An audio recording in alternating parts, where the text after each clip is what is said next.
Okay, thank you very much for inviting me to this interesting symposium, I would like to say, because it is interdisciplinary. And I have been I've been always loving doing interdisciplinary work. I came to learn Wolfgang Spohn in this DFG priority program, New Frameworks of Rationality, which was mainly organized by people from psychology and philosophy and a few computer scientists. I was one of them. And so in my talk, and in AI, I'm working in the field of knowledge representation and reasoning, which is the more theoretical, logic-based part of AI. And in the title of my talk, you see I have two of the keywords of today, cognition and logic, and of course science always. And I would like to explain to you what cognitive logics are, why they are relevant, and which very crucial role conditionals play there. Okay, it's basically a talk about rationality, as I said, coming out from the work we did in New Frameworks of Rationality, exploring rationality. And to assess rationality in human reasoning, normally two norms are used. First, we have the classical propositional logic, and on the other extreme of this whole scale of logics, we have probability theory. And if we have a common look at that, they are some parallel, but indeed they are quite different. With classical logic, we have a two-valued truth functional logic. With probability theory, we have a multi-valued logic, which is not truth functional. This is very decisive. This makes probability theory mainly semantics based, because if you know the probability of A and you know the probability of B, you can hardly say anything about the probability of A and B. And with conditional probability, it's even much worse. What is common to both is that reasoning is guided by rules. In classical logic, we have material implication, and in probability theory, we have the Bayes rule, the conditional probabilities, and so on, which is very, very big difference. And this is also what I would like to explain in my talk as well, that it's not a gap between material implication and conditional probability. These are basically two different worlds. So when we apply both standards to human reasoning, we experience lots of problems. We have been witnessing failures of logic-based AI system in practice. We have, with probabilistic reasoning, very severe problems with the high complexity. I know there are lots of ways to dealing with that. And there are lots of psychological paradoxes for both standards. Maybe the most well-known is Kahneman-Tversky. People cannot do probability. The Wazen task telling us people cannot do logic. Okay, what then? What should we do then? Is there hope? Or are humans hopelessly irrational according to these two standards? Are we stupid? On the other hand, should we regard computer-based knowledge and information processing in artificial intelligence as superior to human reasoning? Is it better? Is it more objective? Is it more rational? Wow.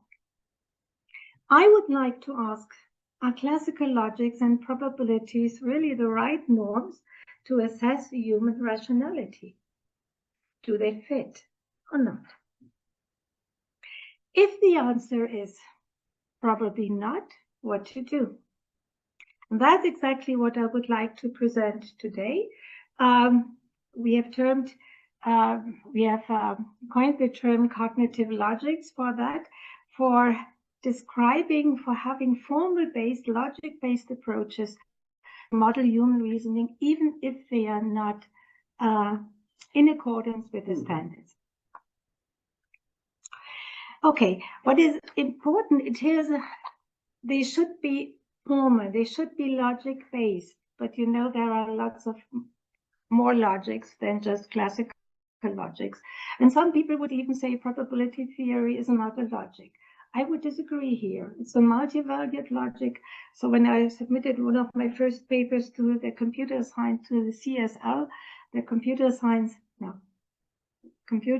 logic conference, and a very big conference, it was on probability theory, and it was rejected by merely saying probability theory is not logic. You cannot submit a paper to that logic conference. I would disagree here. A crucial question is how the material implication in classical logic, the conditional probability, what can we do with them? And in cognitive logics, we revert the view, not the logic is the norm, but the human is the norm. The logic-based approach is assessed, the quality of the logic-based approach is assessed in a way how well it matches human reasoning, even if we have these cases where we notice failures with probability theory, with classical logic. Why should we care about cognitive logics? So nowadays, really AI is omnipresent, it's ubiquitous, and all people basically have to deal with them in many contexts. And then, of course, who should take the lead then? If man and machine are interacting in an AI environment, who should take the lead, the human or the machine? So given the many failures of humans with respect to classical logical standards and probability standards, one might say it would be better if the machine takes the lead. But I think this will not work because humans will not accept it. And in the end, we are successful survivors. And if you define rationality in terms of being so successful in the everyday world, then actually humans are superior to the machine. Machine can help, but I would say humans should take the lead because the failures, we observe failures with human reasoning, but we also observe failures because of logical limits. Especially classical logic is very limited. Probability theory is very nice, but in its complete complexity, it is not possible to be done by humans because they are reasoning from limited resources. So we have to find some compromise, and a good compromise where we can combine the strength of human reasoning, the views they have when they do reasoning, and the full power of AI machines in dealing with a big amount of data. Okay. So what we would like to have an AI that aligns really smoothly with human reasoning, that thinks in a way humans are thinking. That's basically the aim. So I start with a famous benchmark example from psychology to illustrate the problems that especially psychologists have had and are having with especially classical logics. And then I would like to sensitize you for the importance and usefulness of thinking beyond classical logic. And in the end, I would like to present a framework of cognitive logics that is able to resolve many paradoxes psychologists have observed in their studies. And the two crucial ingredients for that framework are conditionals and non-monotonic reasoning. You might have heard of non-monotonic reasoning, I'm not sure, but I have a very simple example. Okay. I would like to emphasize this talk is not against logic and probabilities as basic tools, because it is based on both. It is using ideas of both. It is using classical logic as a base logic, but building upon it. But the problem is when people would like to apply logic or probabilities, either framework, to all problems. So basically, if you have a hammer, then the whole world looks like a nail. That's basically. So really, to find a good compromise and to take from both sides what might be the basics of human rational reasoning. This would mean how to choose the right logical framework in knowledge representation. We have lots of frameworks, lots of logics, lots of qualitative, quantitative, and so on. And it's always a problem how to choose the right one. How to make use of logics and probabilities, being aware of their limits, of their problems. And actually, the aim is to understand and model human reasoning adequately. So cognitive logics, as I said, we coined the term. It was not invented by us, but we couldn't remember well who first proposed it. And it's kind of an initiative we have been pursuing for the last, so to say, 5 or 10 years. Okay, that's basically my 2 points. I would like to present the general framework for cognitive logics, which are based on conditionals, which brings me quite close to Wolfgang Spohn. Mm-hmm. And then I would like to apply this framework to propose a new definition of rationality. Okay, that's it. The suppression task undertaken by Ruth Byrne in 1989 was when psychologists realized that human reasoning seems to be very non-monotonic. The task was the test persons were presented with the following task. If she has an essay to write, she will study late in the library. She has an essay to write, and of course, people were asked then to derive from these 2 sentences knowledge, and of course, 95% of all test persons conclude she will study late in the library, modus ponens. Then they were given an additional information. If the library is open, she will study late in the library. And then only 38% of all test persons conclude she will study late in the library. So modus ponens is not applied, which is deemed to be very irrational. Why? Actually, this was a case of non-monotonic logic, and non-monotonic logic means if you give more information, then you might lose your previous consequences. What you previously concluded may be completely overridden by the new information. Classical logic is monotonic. If you know a sentence is true, whatever additional information you would give, it would remain true. The most famous example for non-monotonic reasoning in AI is the penguin example, the Tweety example. When you see a bird, you would expect that it flies. But when you realize the bird is a penguin, then you would expect it not to fly. Actually, it's not only that you lose your consequence flying, but you really now believe the opposite. And that is really non-monotonic. Non-monotonic logics, the first one were presented around 1980. And since then, there were really many logicians fought against them very much. It's not a logic, but it is very close to human reason. Okay, so let me give you some details about the notations. So I'm starting really from a propositional language. We have a set of atoms, which is the signature, where we build formulas with negation, conjunction, and disjunction the usual way.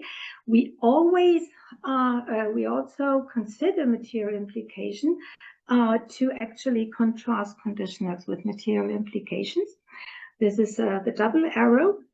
And then for the sake of conciseness of notation, I usually omit the conjunction. So juxtaposition A, B means A and B, and negation is very often indicated by overlining. This makes formulas much more concise. Then we have on the semantic side, we have the set of interpretations, basically possible worlds in the philosophical sense, but here we really deal with classical logical interpretations. When we have the term, when an interpretation is a model of a formula, the set of models, and then its classical deduction is defined by if all models of A are models of B, then we say B is entailed from A. That's usually basic.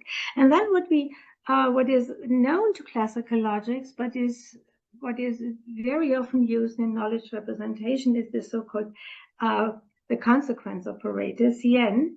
It's basically all classical all formulas that can be deducted from a formula. It is a very concise way of dealing with this infinite set of formulas.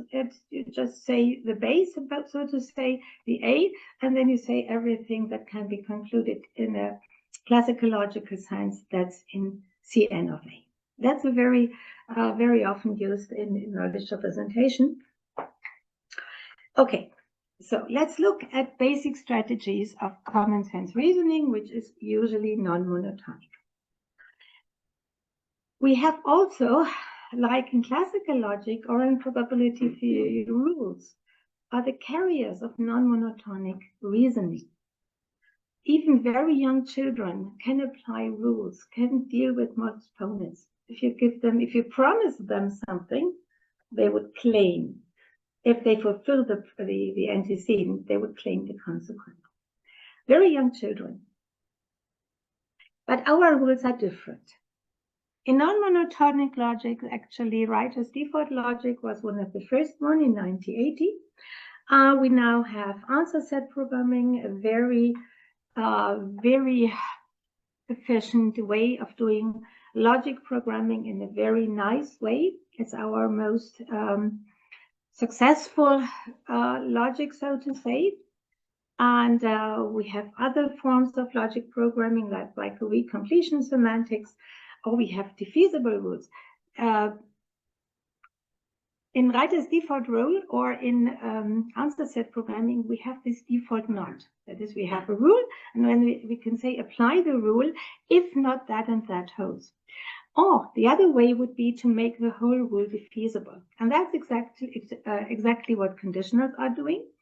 They make the whole rule, the connection between A and B given A, defeasible in terms, yes, it might be the case, it's plausible, but it might also fail. That's a bit different. And we will deal with conditionals. And we use basically the probabilistic notation for that, because actually it's using, yes, like conditional probabilities, but leaving out the probability, just taking the essence, what is in the conditional. And there are many ways of interpreting conditionals. For instance, Wolfgang Spohn's ranking functions, I will show it as one way of interpreting it, but there are other ways. So actually, I prefer to say a conditional holds or is accepted if A, then usually B. You can say if A, then normally B, or mostly, or probably. These would be other semantics, more specific semantics. The usually semantics is basically one that fits our reasoning quite well. People will understand it, and it fits our semantic interpretation well. The point here is a condition is not true functional. You actually, what you are dealing here, what you are modeling here is a semantic relationship between the antecedent A and the consequent B. In Boolean logic, it's just the opposite.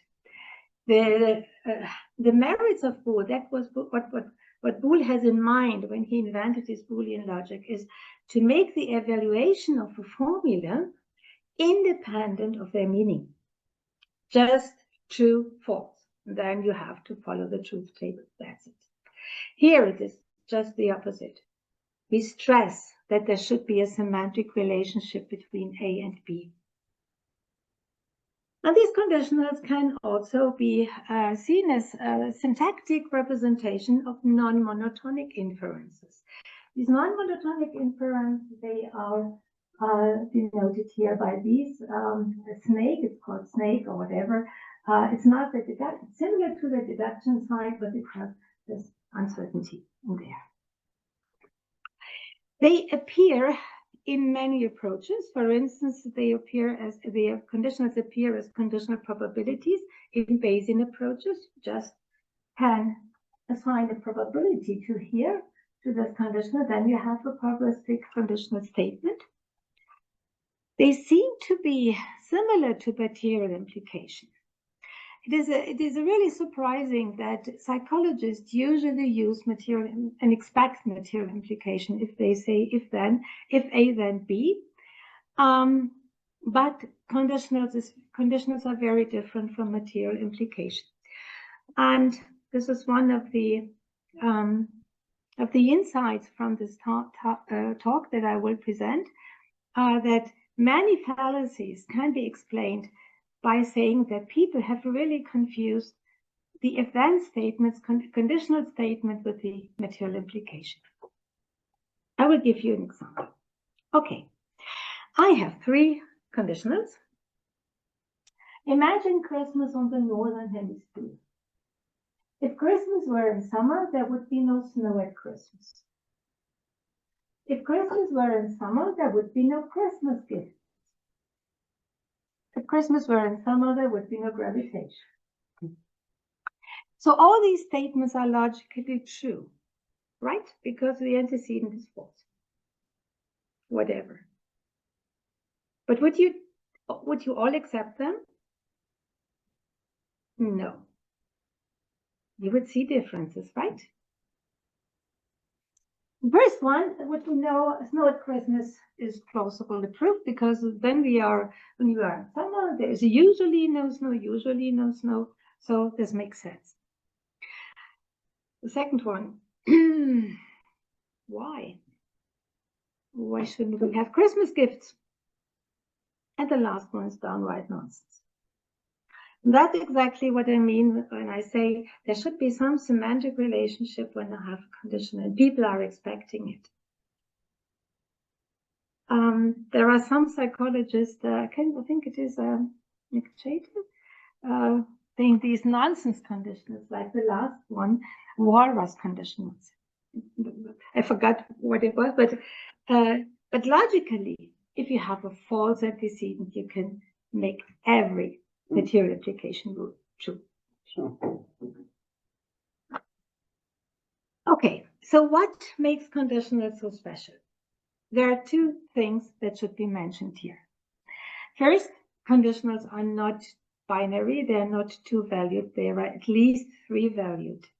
It can be verified, case A and B, falsified, A and not B, or simply in case A is false, it is not applicable. A conditional does not say anything about that, which means we are now beyond the strict 2-valued frame. So we have more semantical room for modeling what is plausible. The second crucial aspect is a condition is non-monotonic in that modus ponens holds only diffusively. So if you know A and if you accept the conditional B given A, then B can be entailed plausibly, but only diffusively. If A is enriched by new information like the penguin, then B may fail. So when we bring these, okay, then to observe what makes an inference relation non-monotonic is basically the point, or what makes an inference relation monotonic is that all models of A are considered.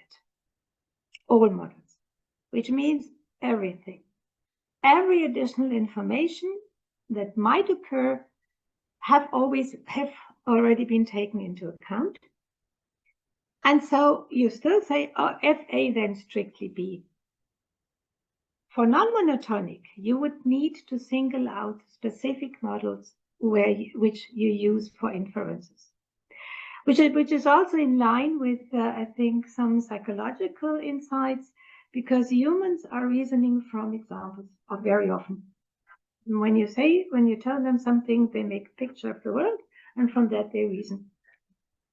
Now we combine these two lines together, and if we have more semantical rooms, then we can think of plausibility relations or models. Some models, given A, some models are more plausible than others.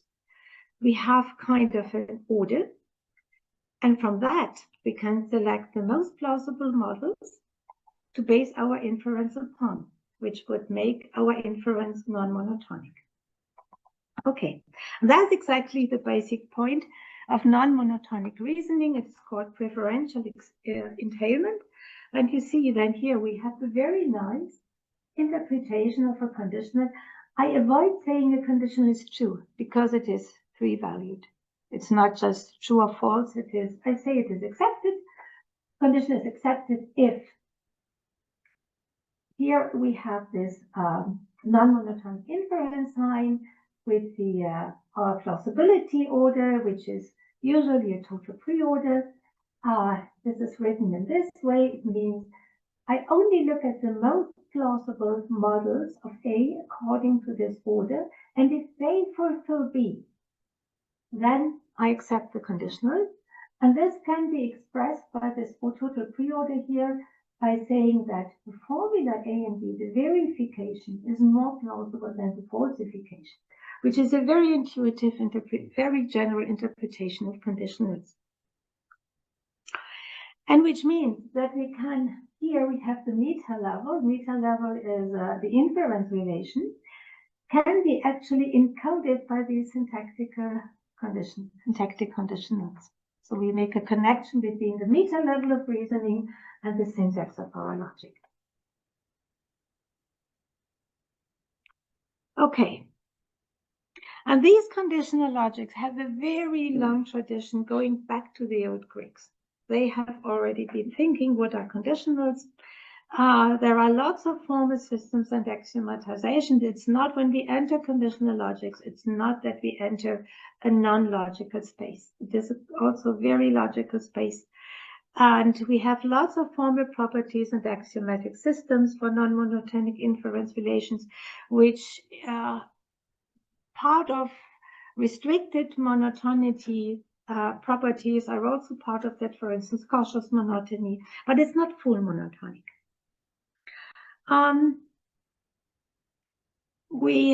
When we use these plausibility relations, as I said, plausibility is my preferred term, we can talk about both unconditional and a non-monotonic reasoning, and also on belief revision, but that's another story. It's all very closely conditionals bring actually non-monotonic reasoning, belief revision, and conditional reasoning very close together. That's very beautiful.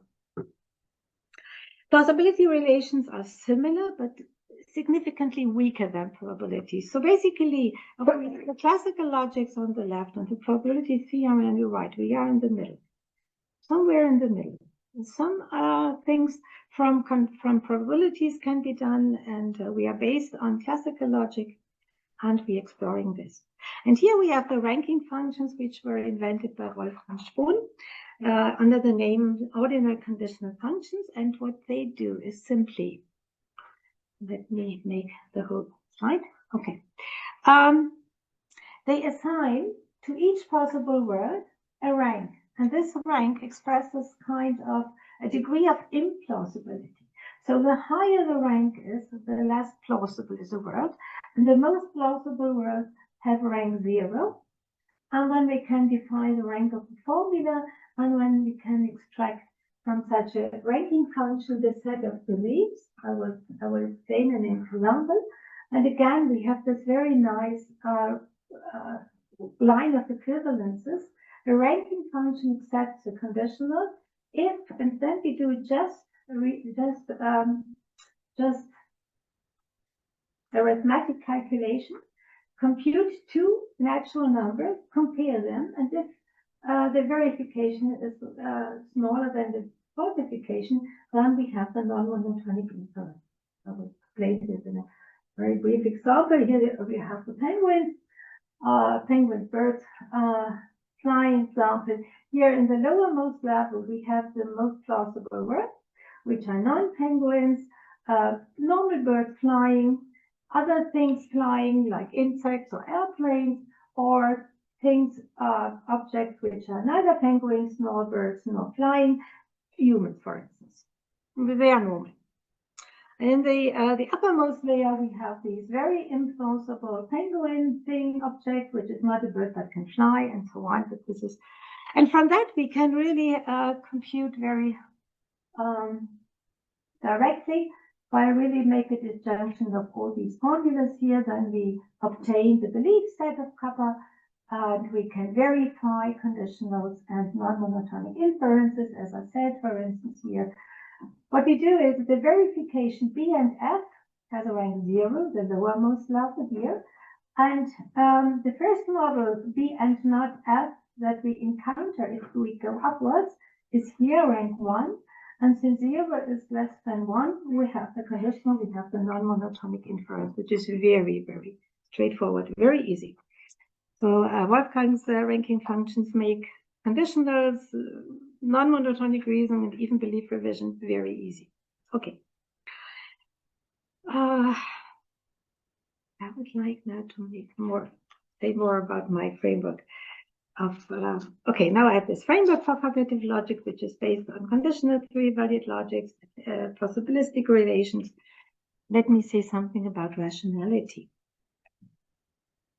Okay, again, we have the two norms, classical logics, probability theorems, we have the failures, and then we can ask, are there norms which are more cognitively adequate, which can model what humans are doing?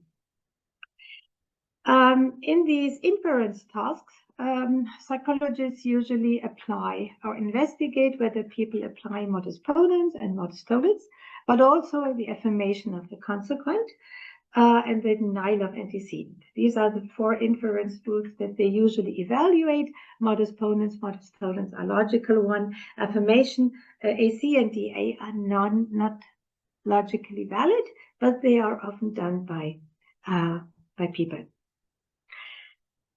Okay, AC and DA are logically invalid, but are they irrational? When we look at the suppression tasks, with the additional information, if the library stays open, she will study late in the library. Okay, we see we have a completely irrational pattern here that people showed. They did not apply the two logic rules here, modus ponens and modus tollens, below 50%. But they applied affirmation of the consequent and denial of antecedent. So actually, that's exactly not what you expect. The two logical rules were not applied with the additional information that the two non-logical rules were applied. This was a catastrophe for the psychologists. Mm-hmm. Okay. So my question then would be here, with the additional information, how does it change its context? Because you can only assess the rationality of a statement if you know the context. And my question was, okay, what changes? What part of the context would change with the additional information? What did the people understand from the task? Okay, I will skip this a bit here, explaining this in a bit more detail. Okay.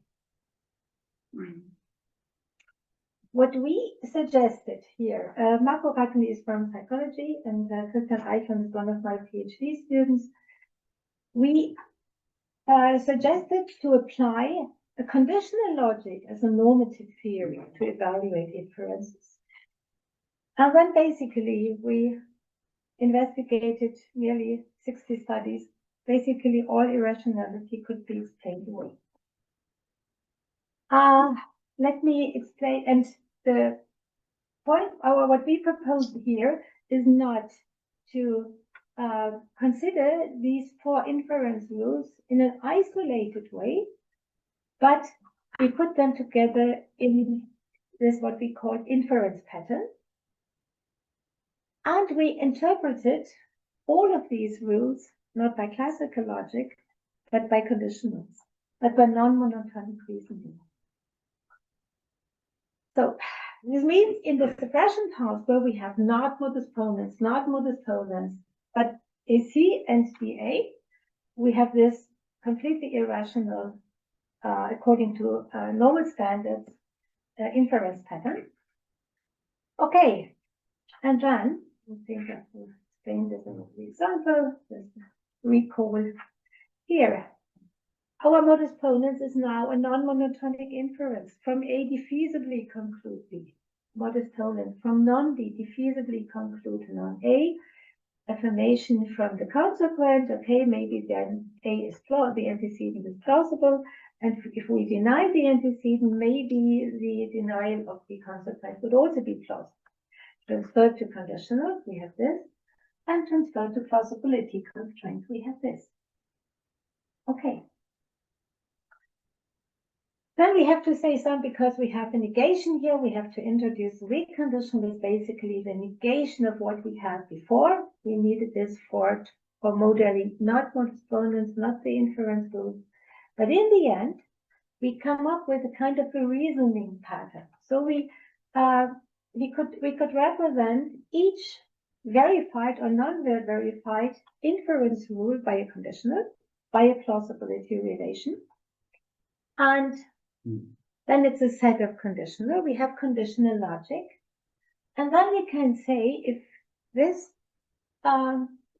set of conditional, if these set of plausibility constraints can be satisfied by a total preorder.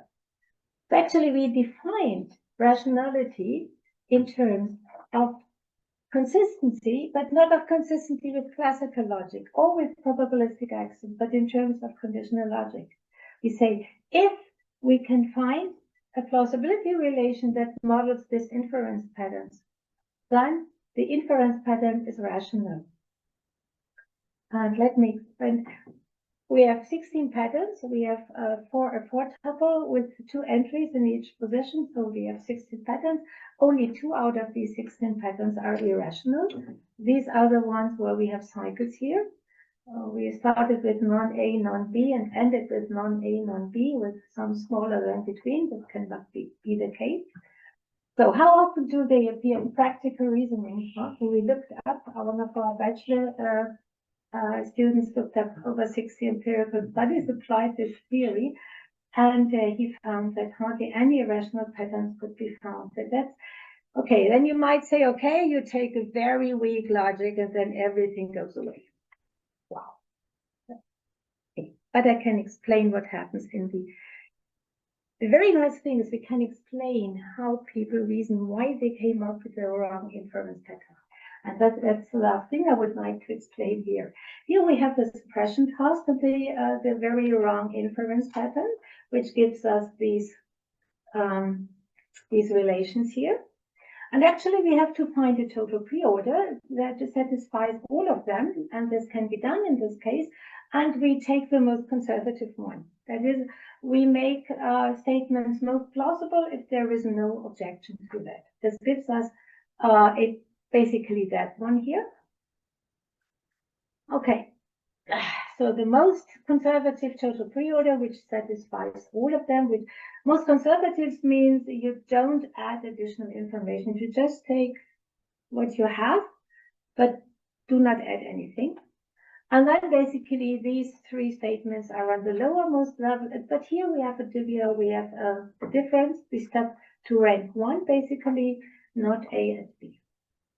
Now we extract from that our belief.